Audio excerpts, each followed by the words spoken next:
What happens when royal privilege crashes headfirst into Howard Stern's unfiltered questioning? You won't believe what unfolds when Prince Harry thought he could control the narrative on America's most unpredictable radio show.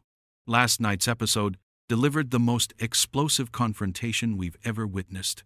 And by the end, security had to escort a member of the British royal family out of the studio. Before we get into this incredible story, make sure you hit that subscribe button and drop a comment below because you're not going to believe what unfolds. It all started when Prince Harry arrived at SiriusXM, expecting the usual softball treatment he's grown accustomed to from American media. But Howard wasn't playing that game. The tension was palpable from the moment Harry sat down, clearly irritated that Howard's team hadn't provided the list of approved questions his handlers had demanded. "So Harry," Howard began, leaning back in his chair with that signature smirk, "let's talk about your book. You made millions airing your family's dirty laundry, but now you're crying about privacy. Help me understand the logic there." Harry's jaw tightened immediately. "Howard, I think you're mischaracterizing the situation. My book was about healing and accountability." "Accountability?" Howard laughed. "You threw your father and brother under the bus for a Netflix check. That's not accountability. That's a payday." The studio fell silent. Harry's publicist shifted uncomfortably in the corner, frantically gesturing for Howard to move on. But anyone who knows Howard Stern knows he was just getting started. "Look," Harry said, his voice rising, "I came here for a respectful conversation, not to be ambushed." "Ambushed? This is my show, pal. You came to my house." Howard's voice carried that edge his longtime listeners know means trouble is brewing. The atmosphere was electric with tension, and something told everyone in that room that this civil facade wasn't going to last much longer. Howard wasn't backing down. "You want respectful? Then respect your listeners enough to give honest answers instead of this rehearsed royal nonsense.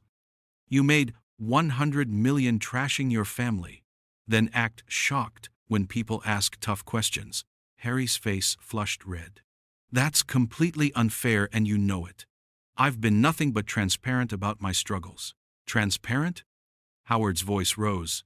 "You blamed everyone but yourself for your problems. Your grandmother dies, and within months you're doing tell-all interviews. Real classy, Prince." That hit a nerve. Harry shot up from his chair. "Don't you dare bring my grandmother into this. You have absolutely no right to." "I have every right. This is America, not your little royal bubble where everyone kisses your ass." Howard was standing now too, both men facing off across the console. The producer frantically signaled to cut to commercial, but Howard waved him off. This was live radio at its most raw and unfiltered. "You think because you married Meghan and moved to California, that makes you some kind of freedom fighter?" Howard continued relentlessly. "You're just another privileged celebrity playing victim while cashing checks." Harry's hands were shaking with rage. "I've sacrificed everything for my principles. I gave up my titles, my country, my family. You gave up nothing. You got paid millions to throw tantrums on Netflix." Howard fired back. The studio staff exchanged worried glances as the confrontation reached a boiling point that would soon explode beyond anyone's control. "You know what your problem is, Howard," Harry snarled, pointing his finger across the console. "You're a bitter old man who tears people down for entertainment. At least I'm trying to make a difference in the world." Howard's eyes narrowed dangerously. "Make a difference? You abandoned your military brothers, quit on your royal duties, and now you lecture Americans about service while living in a Montecito mansion. You're a quitter, Harry. Plain and simple." That was the final straw. Harry exploded. "I'm done with this," he screamed, his voice cracking with fury. "You're nothing but a shock jock, has been desperately clinging to relevance by attacking people better than you." "Better than me?" Howard laughed coldly. "I built my career from nothing. You were handed everything and still screwed it up."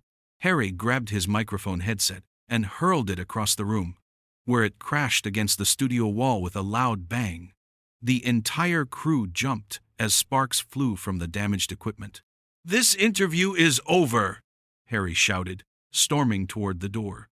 His security detail and publicist scrambled to follow him as he pushed past startled staff members. "That's right, run back to your mansion," Howard called after him. "Just like you ran from everything else." The studio door slammed shut with such force that the building seemed to shake. Howard sat back down, adjusting his headphones with a satisfied grin as his shocked audience sat in stunned silence.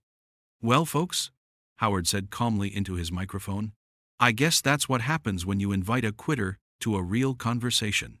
We'll be right back after this commercial break." The most explosive celebrity meltdown in radio history was complete.